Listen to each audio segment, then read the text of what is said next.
Ya, nah, ya koalisi ya, yang sepadan dengan koalisi Indonesia Raya pada hari ini adalah koalisi perubahan ya. Karena jumlah partainya sudah cukup dan calon presidennya juga sudah ada. Tetapi untuk rumusan yang lebih formalistik, ibaratnya kalau jual beli tanah itu AJB, AJB-nya belum terlaksana. Sekarang ini baru PPJB gitu loh. Bahkan baru uang DP atau baru MOU saja lah. Jadi sebetulnya perjalanan ini masih panjang. Statement Bang Kodari? Sebenarnya statement Bang Kodari ini gini, bahwa ini menjadi koreksi buat juga teman-teman di koalisi gitu.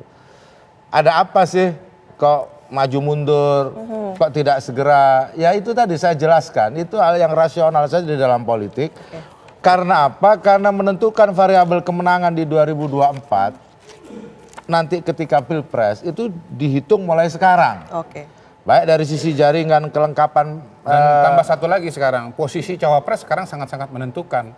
Karena elektabilitas calon presidennya itu sangat ketat satu dengan yang lain. Jadi nanti penentunya siapa yang menang, itu bisa jadi akan jadi wakilnya. Gitu. Pak Kodari, berbeda ini dengan ada contekan apa nih? Mungkin bisa dijelaskan nih, Ganjar Pranowo, Prabowo, Anies. Ya, ini contohnya kan, hasil survei ini kami proyeksikan ya, yang tidak tahu tidak menjawab itu didistribusikan secara proporsional dan itu diterima dalam statistik.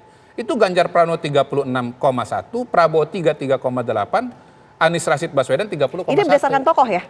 Iya, ini berdasarkan. Itu artinya nggak ada yang dominan. Nggak ada yang dominan.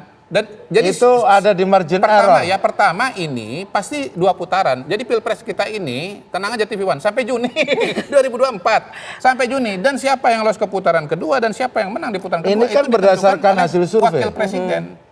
Ada juga kalau tidak berdasarkan survei bisa 4 pasangan. Ya, berdasarkan kan? Kalau gitu berdasarkan survei, elektabilitas Prabowo Ganjar atau Prabowo Caimin yang lebih tinggi atau Prabowo dengan siapa? Saya nggak pernah melakukan simulasi ya Prabowo Ganjar itu ya, karena buat saya nggak mustahil ya, nggak mungkin lah. Menurut saya pada hari ini kita sudah harus mengerucut, jangan lagi simulasi asal-asalan gitu, semau-mau. Kita harus melihat dari kacamata partai politik, kita harus melihat dari calon presiden. Kalau bicara Pak Prabowo per hari ini, menurut saya opsinya itu ya, kalau bukan Pak Muhaimin itu Bu Khofifah, ya sama-sama Jawa Timur.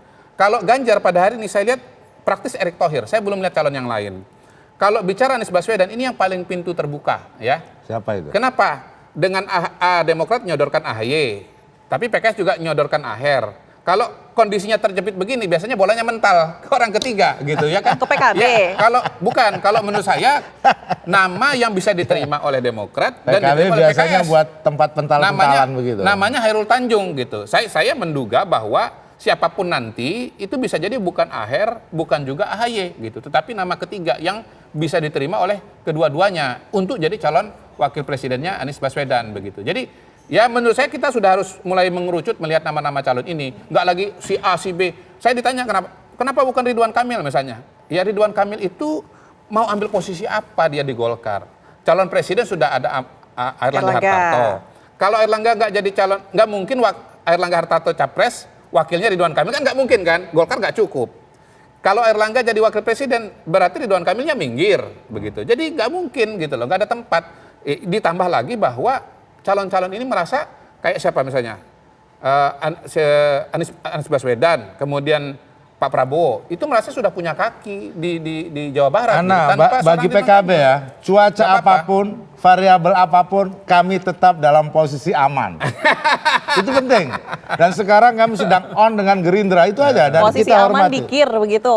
Maksudnya tuh seperti apa keamanan ini yang dipegang oleh anggota PKB? koalisi aman. Wapres belum tentu. Gitu. Semuanya. Belum tentu.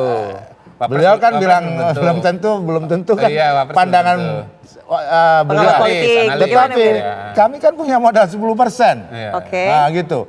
Ketika partai seperti PKB memiliki modal 10%, besar. Untuk itu bukan suara kecil. Besar. Apa karena NU? Dan maka jadi aman. itu satu. Yang kedua, kita mewakili kultur terbesar di Indonesia. Ormas terbesar.